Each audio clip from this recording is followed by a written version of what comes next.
The champagne flutes caught the light like tiny prisms as I watched from the kitchen doorway, my apron still damp from scrubbing their table just 20 minutes ago. 87 guests. I'd counted them as they arrived, each one more expensively dressed than the last, filing into the private dining room of Celestine, the restaurant where I'd once begged for extra shifts to make rent. Before we jump back in, tell us where you're tuning in from, and if this story touches you, make sure you're subscribed, because tomorrow I've saved something extra special for you.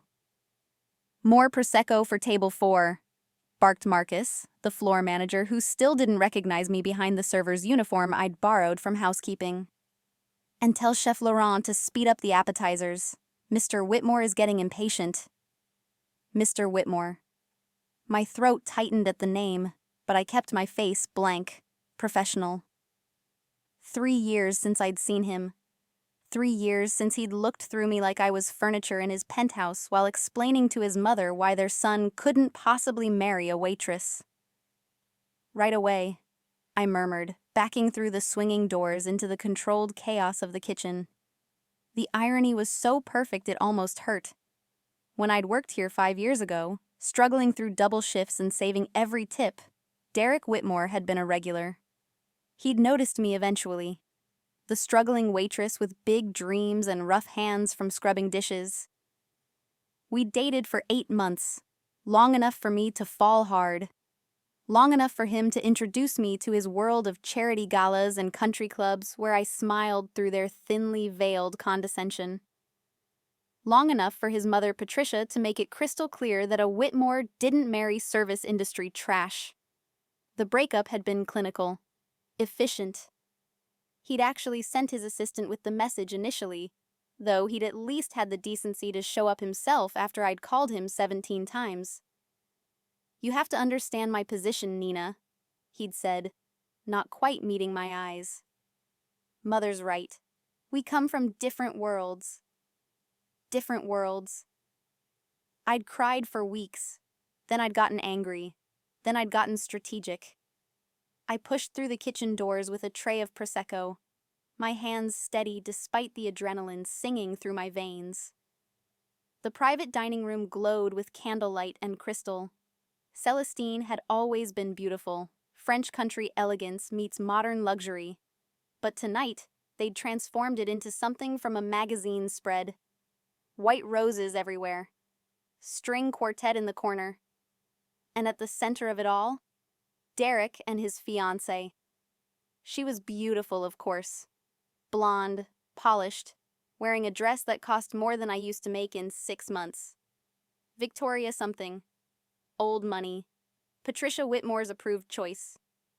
"To Derek and Victoria," someone called out, raising a glass. "May your future be as bright as your love." I moved through the room like a ghost, refilling glasses, removing empty plates, invisible in the way service staff always are to people like these. Derek's eyes passed over me twice without recognition. Why would they? The last time he'd seen me, I'd been dressed for our final dinner together. My best outfit carefully chosen to prove I could fit into his world. Now I was just another server in black pants and a white shirt, hair pulled back severely, no makeup, designed to blend into the background. "Excuse me." Patricia Whitmore snapped her fingers in my direction. "This champagne is warm. Bring me something properly chilled." "Of course, ma'am." I kept my voice neutral, my accent carefully flattened.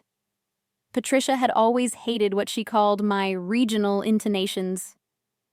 In the kitchen, I leaned against the stainless steel counter, checking my watch. 8:43 p.m.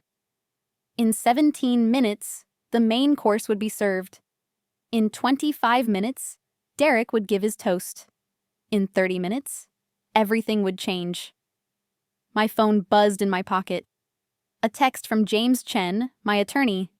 "All parties in position. Confirm go ahead?" I typed back quickly. Confirmed. 9:10 p.m. exactly. 5 years. That's how long it had taken to build what I'd built, starting from the ashes of that breakup. I'd taken the money I'd saved for our future together, the pitiful few $1,000s that had seemed like so much at the time, and I'd made a choice. Instead of moving to a cheaper apartment, I'd moved to an even worse one. Instead of eating out, I'd survived on rice and beans. Instead of giving up on my dreams, I'd doubled down. The restaurant industry was what I knew, so that's where I'd started. Not as a waitress anymore, but as an investor. Small stakes at first. A failing food truck. A struggling catering company. I'd work them myself, learning every aspect of the business, cutting costs, improving efficiency. When they became profitable, I'd sold them and invested in bigger ventures. 3 years ago, I'd had enough capital to start buying real estate. Restaurant spaces specifically. Properties that struggling establishments could barely afford to rent. I'd created a company, Aurora Holdings, named after the goddess of dawn, new beginnings. And I'd started acquiring properties throughout the city, including, 18 months ago, Celestine. Chef Laurent didn't know who really owned the building he worked in. Neither did Marcus or any of the staff. They dealt with a management company, which dealt with another company, which eventually led back to me. Only my attorney and my accountant knew the full extent of my holdings. 14 properties now. Celestine was the crown jewel, the most prestigious, the most expensive, and as of 3 months ago, the most financially troubled. The previous owner had made bad decisions, extended too much credit to the wrong people, let operating costs balloon. When I'd acquired the property, I'd also acquired all those debts and obligations, including one very specific contract. Nina! Marcus's voice cut through my thoughts. What are you doing standing around? Main course in 5 minutes. Preparing and narrating this story took us a lot of time, so if you are enjoying it, like this video, it means a lot to us. Now back to the story. I grabbed another tray and headed back to the dining room. Derek was standing now, Victoria beside him, both of them glowing with happiness and expensive wine. The room had that pleasant buzz of successful people enjoying themselves, secure in their world of privilege and position. If I could have everyone's attention, Derek called out, his voice carrying easily across the room. He'd always been good at commanding space. It was one of the things I'd loved about him. Confidence without arrogance, or so I'd thought. Now I recognized it for what it was.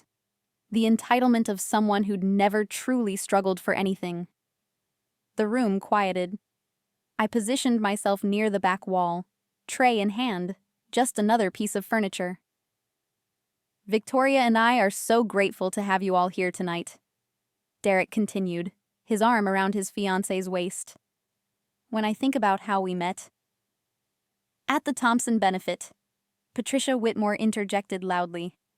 Such a perfect match, exactly as I'd always hoped for Derek. Victoria smiled graciously. She seemed nice, actually. That made this harder and easier at the same time. Mother's right, Derek said, squeezing Victoria's hand. Sometimes the universe knows better than we do. Sometimes we have to let go of youthful mistakes to find our true path. Youthful mistakes. The words hit like a slap, but I kept my face impassive.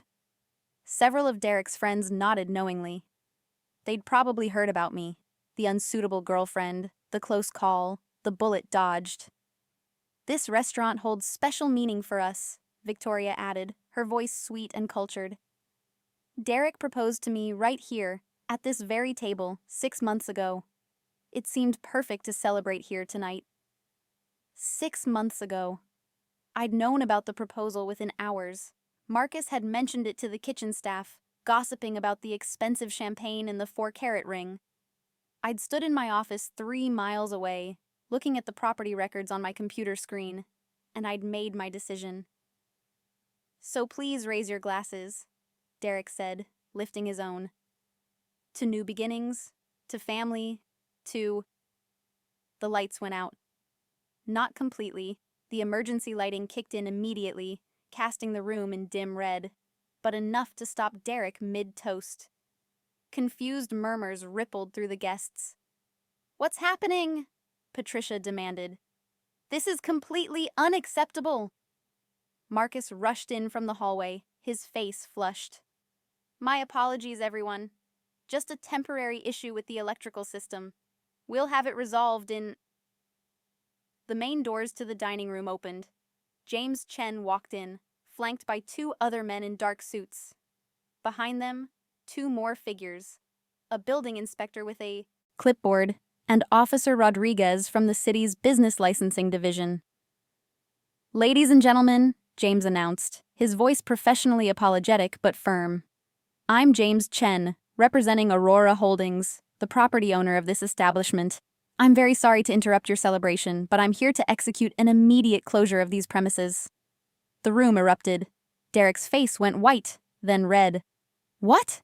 This is ridiculous. We've rented this space legally. We have a contract. Your contract is with Celestine Restaurant, James replied calmly, pulling out a folder of documents. Unfortunately, Celestine Restaurant has been in violation of their lease agreement for the past 14 months. They've failed to pay property taxes, violated multiple safety codes, and defaulted on their rental obligations. As of 6 p.m. this evening, their business license has been suspended pending investigation. Chef Laurent burst in from the kitchen, still wearing his apron. What is this? Who are you? You can't just... I can, actually. James handed him a set of papers. Aurora Holdings has been more than patient with your establishment's financial difficulties, but we have legal obligations as property owners, especially regarding safety violations. The building inspector here can detail the issues if you'd like. The inspector stepped forward, flipping through his clipboard. Faulty wiring in the kitchen, fire suppression system 6 years past inspection, multiple health code violations documented over the past year. This building is not safe for occupancy until these issues are addressed. I watched Derek's face as understanding dawned. He turned to Marcus. Is this true? The restaurant is being shut down? Marcus looked like he might faint. Mr. Whitmore, I had no idea. The owner never said. The owner has been avoiding reality, James said. But reality has arrived. Everyone needs to vacate the premises within the next 30 minutes. I'm very sorry for the inconvenience. Patricia Whitmore stood, her face a mask of outrage. This is absolutely unacceptable. Do you have any idea who we are? Who is this Aurora Holdings? I'll have my lawyers.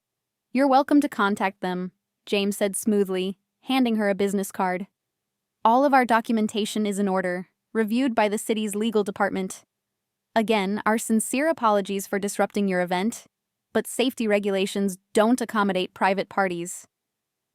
The room dissolved into chaos.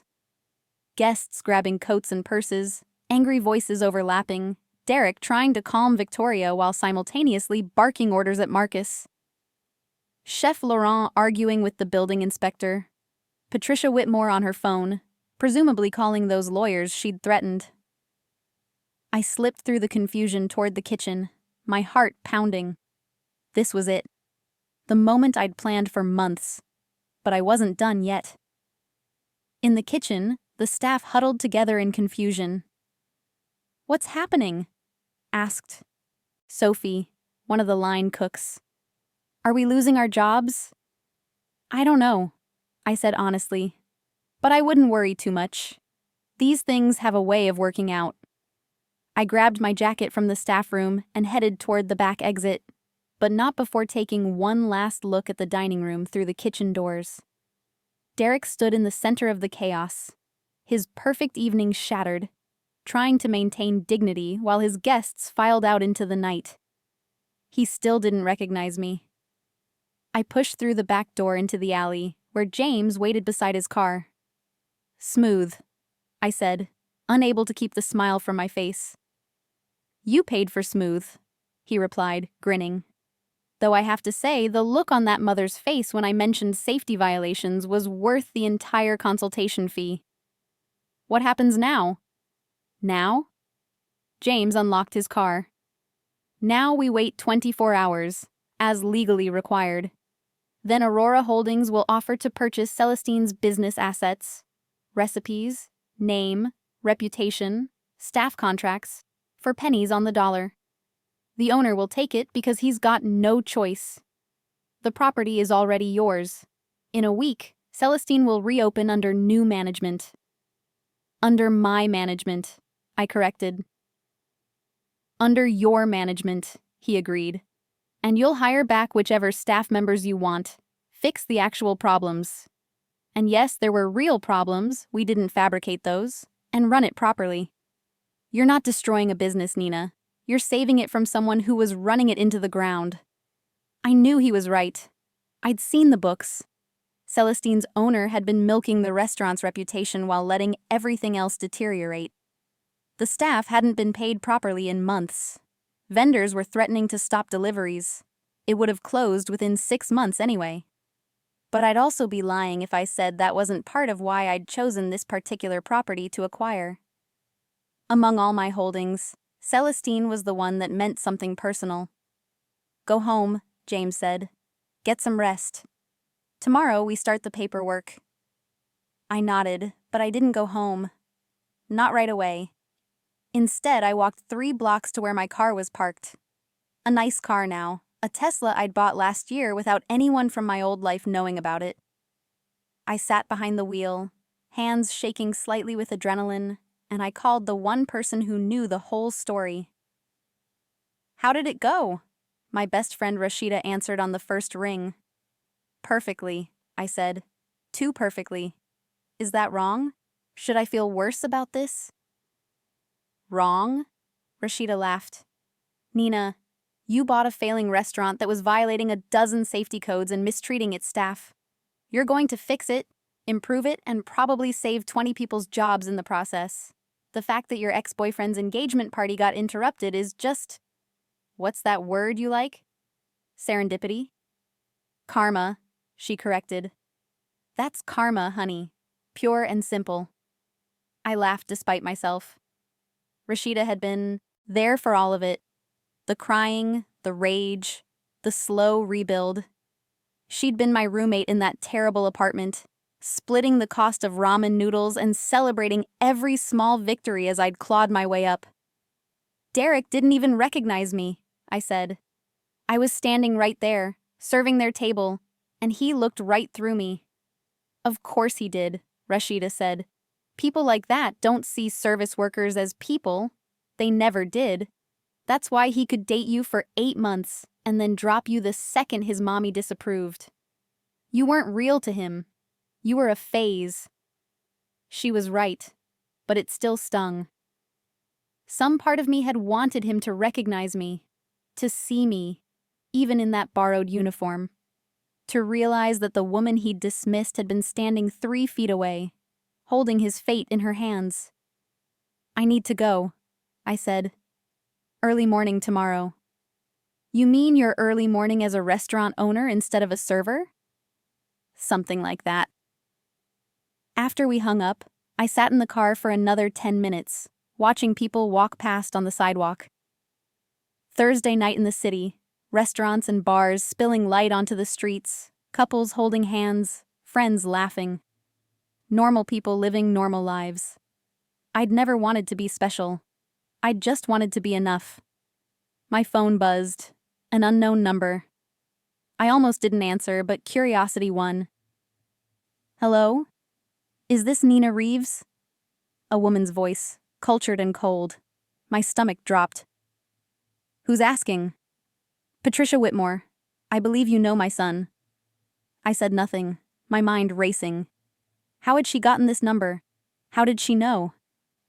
I did some research after tonight's unpleasantness, Patricia continued. Aurora Holdings. Quite the little empire you've built for yourself. How industrious. Mrs. Whitmore? Oh, don't bother with false modesty. I know exactly who owns Aurora Holdings. I have excellent investigators. The question is, does Derek know? Does he know that his former… What were you exactly? Girlfriend? Fling? Does he know that you orchestrated tonight's humiliation? I gripped the phone tighter. I orchestrated nothing. I bought a failing property, and I'm enforcing basic safety standards. If Derek chose to hold his party there, that's coincidence. Coincidence. Patricia laughed, sharp and brittle. How wonderfully naive you think I am. Let me be clear, Miss Reeves. My son doesn't know about your little revenge scheme yet, but he will. I'll make sure of it. And when he does, when everyone in our circle knows, your reputation will be destroyed. No one will work with you. No bank will loan to you. I'll make sure Aurora Holdings becomes toxic. Is that a threat? It's a promise. You should have stayed in your lane, Nina. You should have stayed a waitress. She hung up before I could respond. I sat in the dark car, my hands still shaking, but now for a different reason. Not adrenaline. Anger. Pure, cold anger. Patricia Whitmore wanted to threaten me? Fine. Let her try.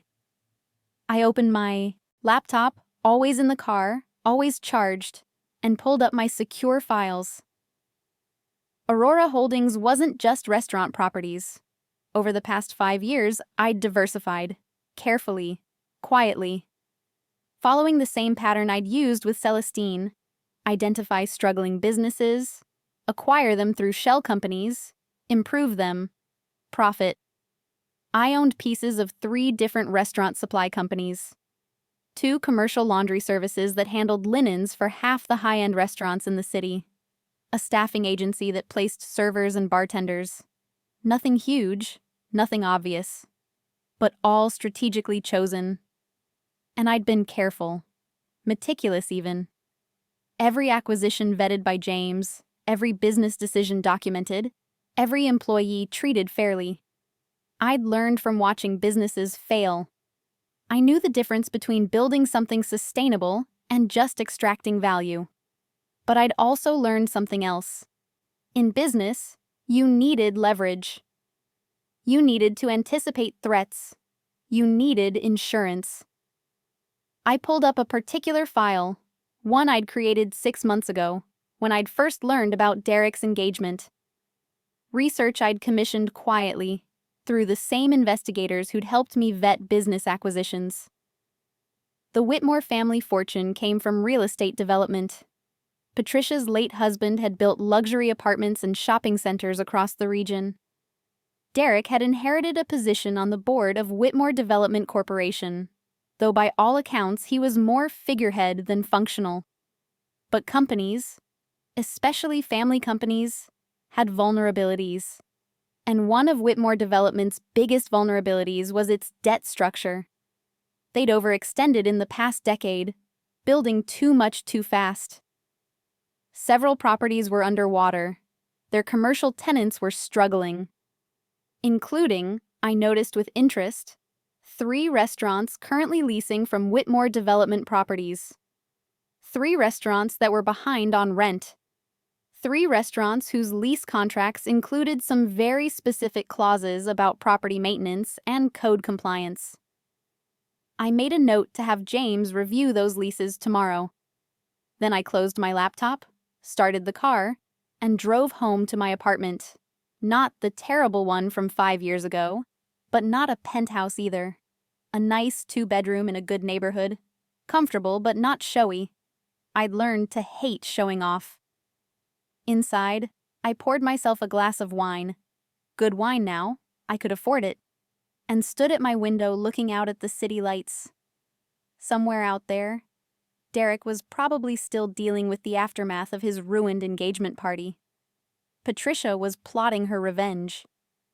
Victoria was likely confused and upset, caught in something she didn't understand. And me? I was finally standing on solid ground. My phone rang again. James this time. "Quick heads up," he said. "Patricia Whitmore's attorneys just filed a request for all documentation related to tonight's closure. They're going to try to find something irregular." "Let them look," I said. "Everything's clean." "I know, that's why I'm not worried. But Nina, be careful. People like Patricia Whitmore don't like losing." "Neither do I," I replied. After he hung up, I opened my laptop again and started drafting an email. Not to Patricia or Derek, I wasn't stupid enough to engage directly. But to my board of advisors, 3 experienced business owners I'd recruited over the past year. none of whom had any idea about my history with Derek Whitmore. Subject: Expansion opportunity, I wrote. I'm considering acquiring several restaurant properties currently struggling under burdensome lease agreements.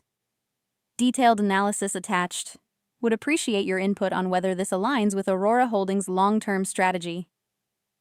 I attached the research on Whitmore Development's vulnerable properties and hit send. Then I allowed myself a small smile. Patricia wanted to play hardball? Fine. But she'd made one crucial mistake. She'd assumed I was still the same desperate girl her son had dated 3 years ago. The girl who'd begged for acceptance. The girl who'd crumbled when rejected. That girl was gone.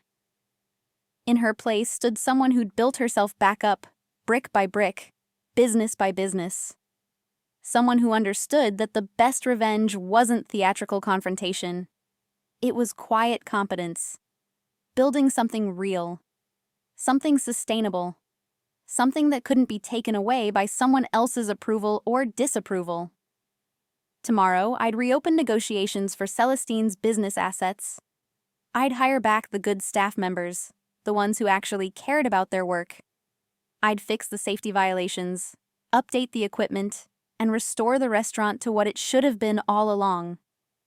And if, in the process, I happen to identify other opportunities in the market, properties tied to Whitmore Development, maybe, well, that was just good business sense. I finished my wine and headed to bed. Tomorrow would be busy. Tomorrow, Nina Reeves, the restaurant owner, had work to do. But tonight, just for tonight, I let myself feel the satisfaction of watching Derek's perfect evening shatter. Not because I was cruel, not because I wanted him to suffer, but because some part of me needed him to know, even if he didn't realize it yet, that the girl he'd thrown away had been worth keeping after all. I fell asleep with my laptop open beside me, emergency alerts set for any news about Celestine or Whitmore Development, and a plan forming in my mind. Patricia Whitmore wanted war? She'd get something better. She'd get capitalism. Fair, legal, absolutely ruthless capitalism. And this time, I was the one with the leverage. The morning after Derek's engagement party disaster, I woke to 47 missed calls and twice as many text messages. None from Derek. He still didn't know. But plenty from journalists who'd somehow gotten wind of Celestine's dramatic closure during a high society event. Aurora Holdings shuts down elite restaurant mid-party, read one headline. Safety violations or spite. Mystery company closes Celestine, read another. I ignored them all and headed to my real office. Not the home setup I'd used for years, but the legitimate space I'd leased 6 months ago in a modern downtown building. Small but professional. A place where Nina Reeves, businesswoman, could operate openly. My assistant Maya greeted me with coffee and a knowing look. The vultures are circling. Let them. I took the coffee gratefully. Any word from Chef Laurent? He wants to meet. Says he has a proposal. That was faster than expected. Schedule it for this afternoon. What about the staff? 12 of them have already called asking about their jobs. They're scared, Nina. Most of them live paycheck to paycheck. Guilt twisted in my stomach. This was the part of business I hated, the collateral damage. Call them back. Tell them Aurora Holdings will be hiring within the week, and any Celestine employee in good standing will have first consideration. Even Marcus? I thought about the floor manager who'd barked orders at me last night without recognition. Even Marcus.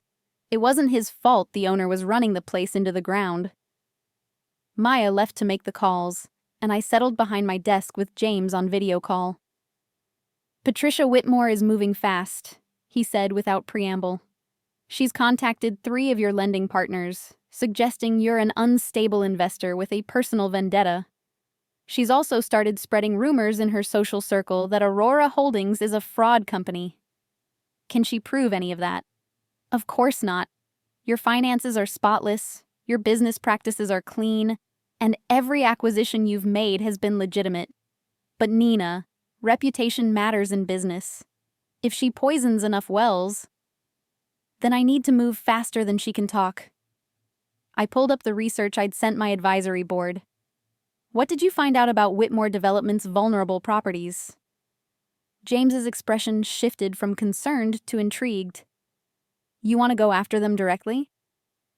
I want to acquire struggling restaurants in buildings they own. Perfectly legal, perfectly strategic. If those restaurants can't afford their leases that Whitmore Development set at unsustainable rates, then I'm doing them a favor. And if those restaurants then negotiate better terms with their landlord, everyone wins, except Patricia, who loses rental income. I smiled thinly. I'm not trying to destroy them, James. I'm just playing the same game they are.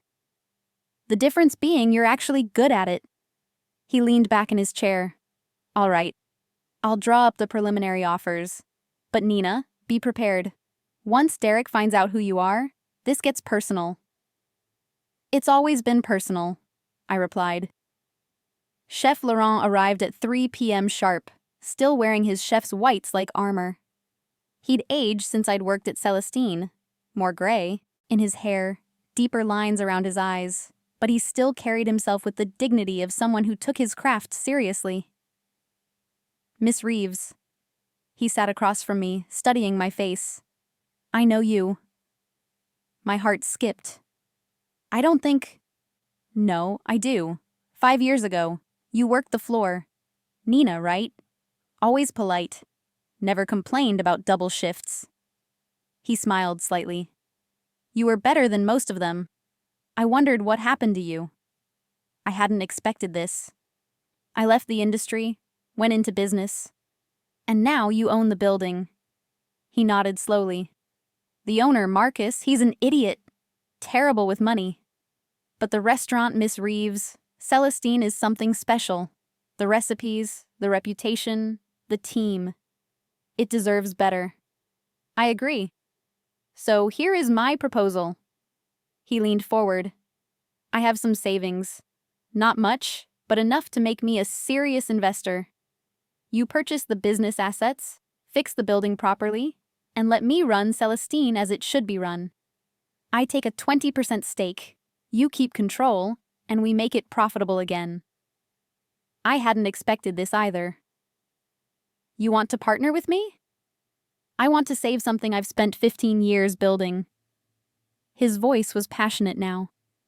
The owner, he strangled us, took profits without reinvesting, ignored problems. But the bones are good, Miss Reeves. The staff is talented.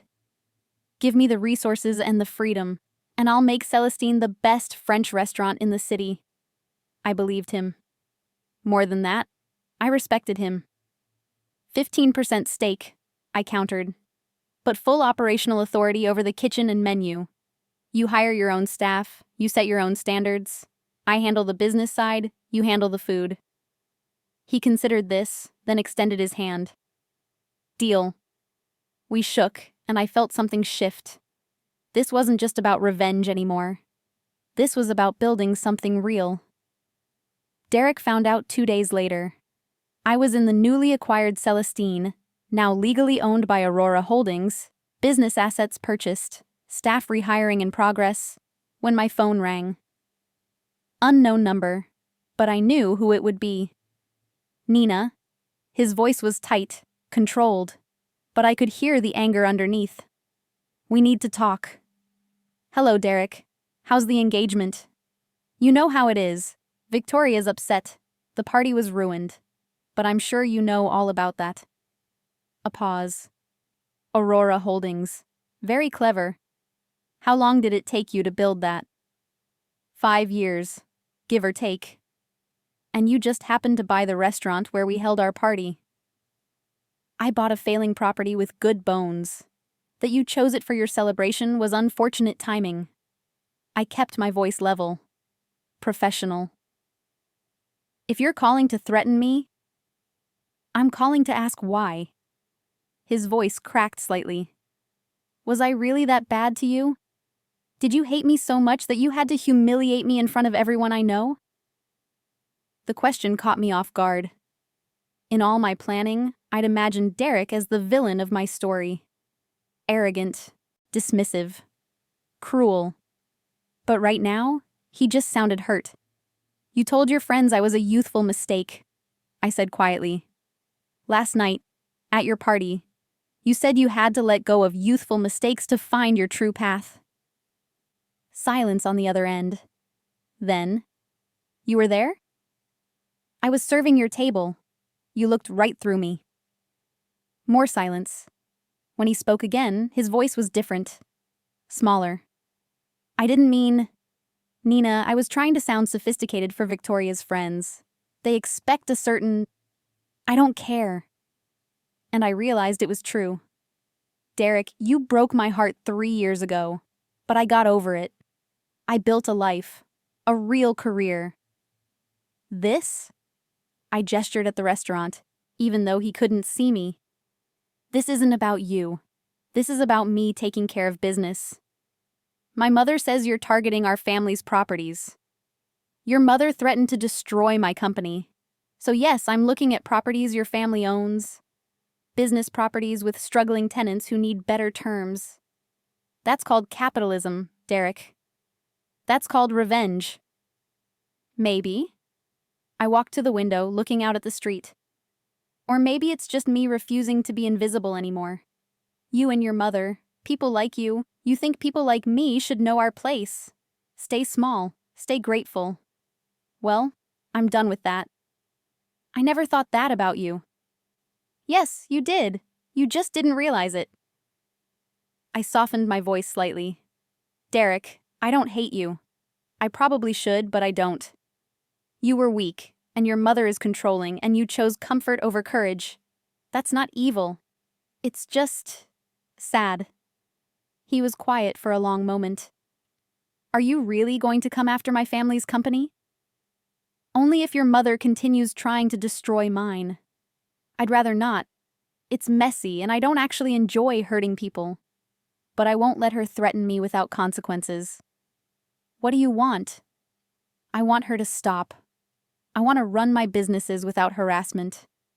And I want you and Victoria to have a nice wedding and a happy life." I meant it. "That's all? I'll talk to her." "Good luck with that." I almost laughed. "Derek, your mother doesn't listen to anyone. But try. Because if she doesn't back off, I will buy out every struggling restaurant in your family's buildings. I'll negotiate better leases for them, which will cut into your family's income. It won't destroy Whitmore development. I'm not that powerful, but it'll hurt. And it'll all be completely legal." This isn't the Nina I knew. "No," I agreed. "She's not." He hung up without saying goodbye. Patricia Whitmore didn't back off. She doubled down. Over the next week, she spread rumors through every social connection she had. Aurora Holdings was a revenge scheme. Nina Reeves was unstable. Businesses should avoid working with me. She even contacted some of my vendors, suggesting they shouldn't supply my restaurants. It was a strategic mistake. Because while Patricia was busy talking, I was busy working. Chef Laurent and I reopened Celestine with a soft launch. Friends and family night. Invitation only. The reviews were ecstatic. Under new management, Celestine has rediscovered its soul, wrote one food blogger. I hired back every good staff member, including Sophie the line cook and 3 servers who'd been underpaid for years. I gave them raises, benefits, respect. And I started making offers on 3 restaurants in Whitmore development buildings. James handled the negotiations. The restaurants were desperate, behind on rent, struggling with overhead, suffocating under the terms Patricia's company had set. We offered to buy them outright, restructure them, and then negotiate better lease terms with the building owners. 2 of the 3 accepted within days. "Patricia is going to lose her mind," James said, reviewing the contracts. "Patricia is going to lose about $30,000 a month in rental income," I corrected. "And she's going to accept our new lease terms because if she doesn't, we'll move the restaurants to different locations and leave her with empty storefronts." That's brilliant and terrifying. That's business. I signed the final document. What about the third restaurant? The owner wants to meet you personally first. The owner of Marcelli's, a struggling Italian place in one of Whitmore Development's premier properties, turned out to be a 70-year-old woman named Rosa, who'd been running restaurants since before I was born. We met at Marcelli's during off hours. The dining room was beautiful but empty, with that sad quality of a place dying slowly. You're young, Rosa said, studying me over espresso. 28. And you want to save my restaurant, why? Because I know what it's like to struggle, I said honestly. Because I think good restaurants deserve to survive. And because it makes good business sense, I can turn a profit if we restructure your debt and renegotiate your lease. Patricia Whitmore called me. Rosa sipped her espresso. Said you're crazy. Said you're trying to destroy her family out of spite. Patricia's son broke my heart 3 years ago. I got over it. She didn't. I met Rosa's eyes. I'm offering you a fair deal, Rosa. Better than fair. You keep running your restaurant. I handle the business side. And we both make money. If you don't trust me, say no.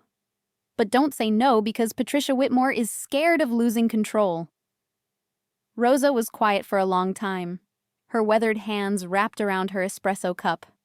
Then she laughed, a deep, genuine laugh that transformed her face. I like you, she said. You remind me of myself 40 years ago. Angry and ambitious and trying to prove something. She extended her hand. Let's save Marcelli's. We shook on it. The confrontation I'd been avoiding finally happened on a Friday evening 3 weeks after Derek's ruined engagement party. I was at Celestine, reviewing financial reports with Chef Laurent, when Maya called. Nina, Patricia, Whitmore is here. She's demanding to see you. I'd known this was coming. Send her up. Chef Laurent raised an eyebrow. The dragon lady herself? Don't worry, she doesn't breathe fire. Just poison. Patricia entered my office like she owned it. Chin high, designer suit perfect, every inch the society matriarch. But I noticed the tension in her shoulders, the tightness around her eyes. She was rattled. Miss Reeves. She didn't sit. I underestimated you. Most people do. 3 of our properties. 3 restaurants you've now acquired, restructured, and turned into profitable ventures while cutting our rental income by 40%. She placed her hands on my desk, leaning forward. That's not business. That's targeted harassment. That's response to your harassment, I corrected. You threatened to destroy my company. You spread lies about me. You tried to cut off my vendors. I'm just protecting my interests. By attacking my family's legacy. By offering better deals to struggling businesses your family was bleeding dry. I stood, meeting her eyes. Patricia, I don't want to be your enemy. I wanted to run my businesses quietly. You're the one who declared war. Because you humiliated my son. I closed a restaurant that was violating safety codes during an event he happened to be holding there. If that humiliated him, maybe he should choose his venues more carefully. Patricia's face flushed. You arrogant little... Careful. My voice went cold. You're in my office. In my building. Speaking to someone who's built a legitimate business from nothing while your family has been coasting on old money and outdated business practices for years. How dare you? I dare because I can. I walked around the desk, standing my full height. I wasn't tall, but in that moment, I felt like I towered over her. Here's what's going to happen, Patricia. You're going to stop spreading rumors about Aurora Holdings. You're going to stop harassing my vendors. And you're going to accept that 3 of your struggling tenants found better options. And if I don't? Then I'll buy 5 more, 10 more. Every struggling restaurant in every Whitmore development property. And I'll renegotiate every single lease. You won't lose the buildings, but you'll lose enough income to make your board very nervous. I paused. Or we can end this. I leave your other properties alone. You leave my businesses alone. And we both go back to making money instead of making war. Patricia stared at me for a long moment. I could see her calculating, weighing pride against pragmatism. You really built all this in 5 years? She finally asked. From nothing. From the ashes of what your son threw away. Something flickered in her expression. Not quite respect, but acknowledgement. I made Derek break up with you. I know. I thought you were a gold digger, another girl chasing his family's money. I was a girl who loved your son. But you couldn't see that. You only saw my tax bracket. Patricia straightened her suit. I was wrong about you. Yes, you were.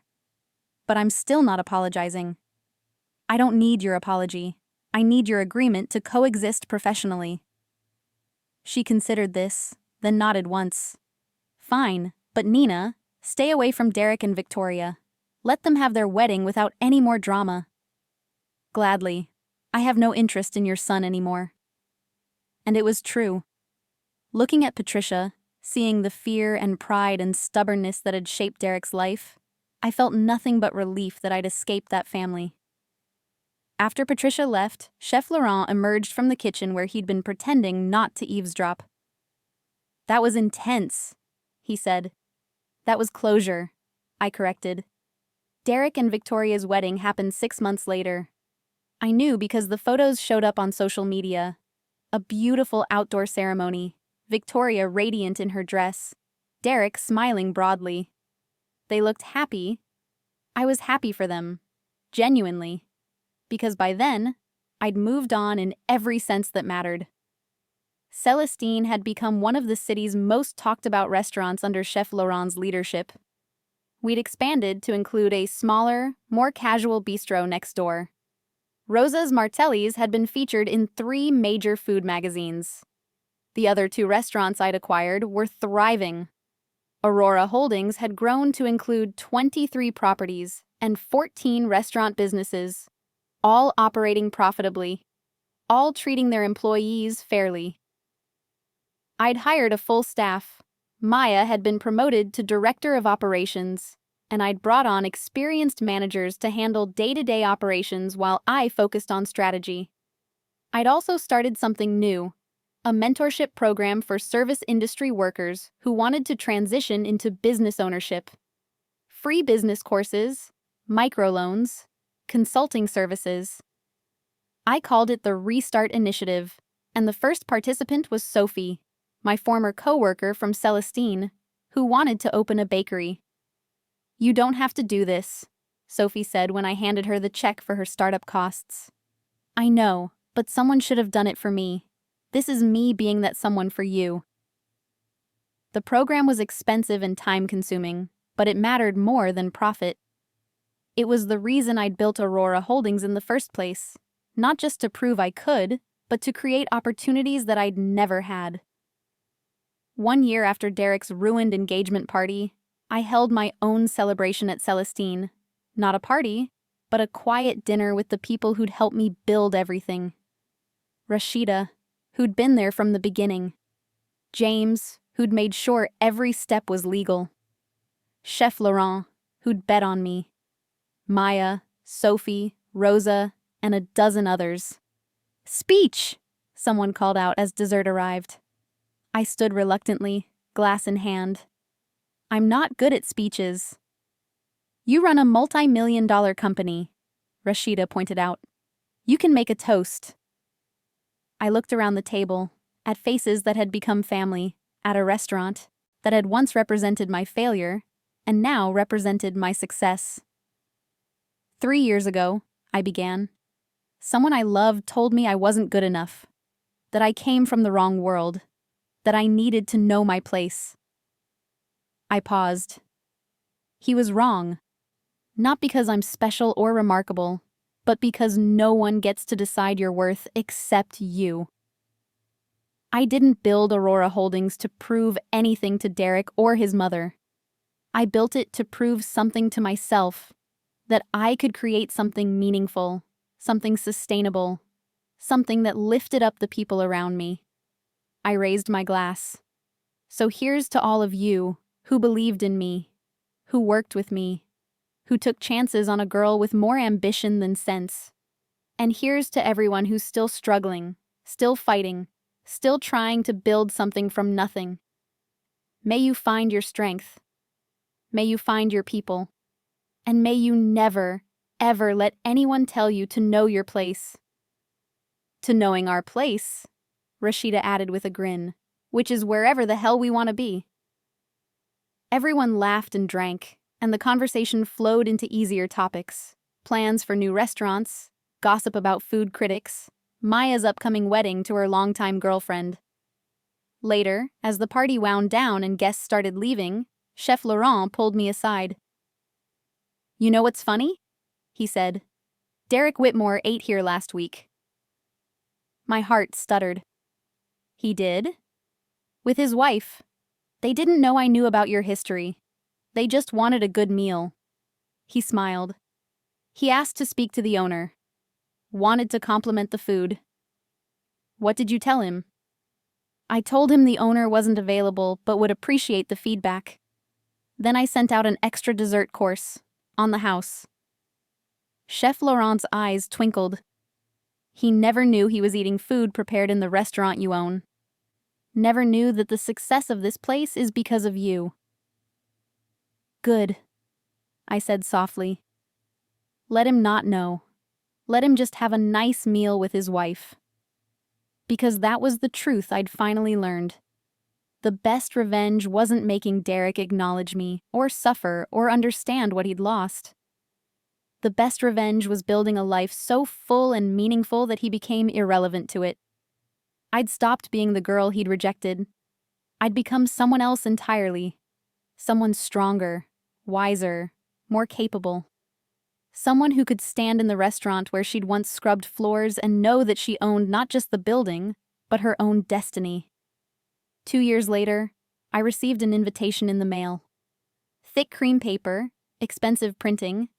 Derek and Victoria Whitmore request the pleasure of your company at a celebration of their second wedding anniversary and the opening of the Whitmore Foundation for Culinary Arts Education. At the bottom, a handwritten note in Derek's familiar script.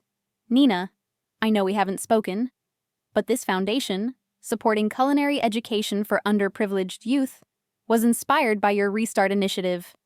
We'd be honored if you'd attend." No expectations, no drama. Just an acknowledgement that maybe I learned something after all. D. I stood in my office, larger now, in a building I'd purchased outright, holding the invitation and feeling nothing. No anger, no satisfaction, just a distant fondness for a person I used to be and a man I used to love. I called Rashida. "Derek invited me to his anniversary party. Are you going?" "I don't know. Should I?" "Do you want to?" I thought about closure, about grace, about moving forward. Maybe, just to show that there are no hard feelings. "Nina Reeves, bigger person," Rashida laughed. "Who would have thought?" Not me, that's for sure. I RSVP'd yes. The party was lovely. Understated elegance, no drama, just good food and good conversation. Victoria turned out to be genuinely warm, and she and I talked for an hour about the challenges of supporting creative professionals. Derek was attentive to his wife, successful in his expanded role at Whitmore Development, which I'd heard was recovering nicely, and only a little awkward when we finally spoke. "Thank you for coming," he said. "I wasn't sure you would." I almost didn't, but I'm glad I did. And I meant it.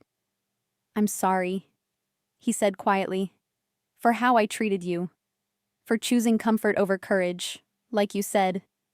You deserved better." "I did, but I'm not angry anymore, Derek. I'm grateful, actually. If you hadn't broken my heart, I never would have built Aurora Holdings. I never would have become this person. The person you were always meant to be." Maybe. I smiled. Be happy, Derek. You and Victoria. That's all I want now. He smiled back, and it was genuine. You too, Nina.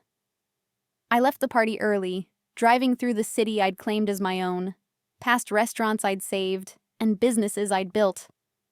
Past Celestine, where the dinner rush was in full swing, Chef Laurent undoubtedly commanding his kitchen with precision and passion. I didn't go home to an empty apartment. I went home to Rashida, who'd moved in 6 months ago when she started business school, funded by the Restart initiative. We ordered takeout, put on a movie, and talked about everything and nothing. So, Rashida asked, stealing my spring roll. How did it feel, seeing Derek? Like visiting a museum, I said thoughtfully. Interesting, nostalgic, but not somewhere I'd want to live. That's very zen of you. I'm very zen now. I'm a successful businesswoman with 23 properties and a reputation for treating people fairly. I'm zen as hell. Rashida laughed, and we settled in to watch the movie, and I realized something. This was my revenge. Not the dramatic confrontation at Celestine, not the business victories, not even Derek's stammered apology. This, the quiet evening with my best friend, the business I'd built ethically, the people I'd helped, the peace I'd found, this was the real triumph. Because I'd taken the broken pieces of my old life and built something new, something better, something mine. And that was worth more than any engagement party I could have ruined. Epilogue 5 years after that night at Celestine, Aurora Holdings had grown to include 42 properties across 3 cities. The Restart initiative had helped 23 people start their own businesses, including Sophie, whose bakery was now supplying pastries to half my restaurants. I'd been featured in Forbes, Business Insider, and even got a call from a publisher wanting me to write a book about my journey. I was considering it. Patricia Whitmore and I had developed a cordial professional relationship. We served on 2 charity boards together and occasionally had lunch to discuss business trends. She'd never quite apologized for trying to destroy my company, but she'd stopped calling me that girl and started calling me by my name, which felt like progress. Derek and Victoria had 2 children. He'd sent me photos, cute kids, genuinely happy family. I'd sent a congratulations card and a donation to his culinary foundation. And me?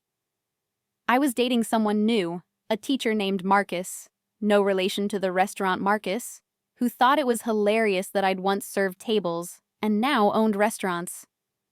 Someone who saw me for who I was now, not who I'd been, or who I could be useful to him. But the best moment came on an ordinary Tuesday afternoon when I was interviewing a potential Restart initiative candidate, a young woman named Jasmine who worked 3 jobs and had dreams of opening her own catering company. I don't know if I can do this, she said, nervous. I'm just a waitress. People like me don't... Stop, I interrupted gently. I was a waitress too. And look at me now. I gestured around my office. People like us don't fail because we're not good enough. We fail because we don't get chances. I'm offering you a chance, Jasmine. What you do with it is up to you. She started crying, and I handed her tissues, and later she signed the paperwork to join the program. That night, I stood at the window of my office, looking out at a city full of restaurants. Some mine, most not. All of them representing someone's dream. And I thought about the girl I'd been, serving tables and scraping by, in love with someone who couldn't see her worth. She'd be proud of who I'd become. Not because I'd gotten revenge on Derek Whitmore by interrupting his engagement party, not because I'd outmaneuvered his mother in business, not even because I'd built a successful company, but because I'd taken pain and turned it into purpose.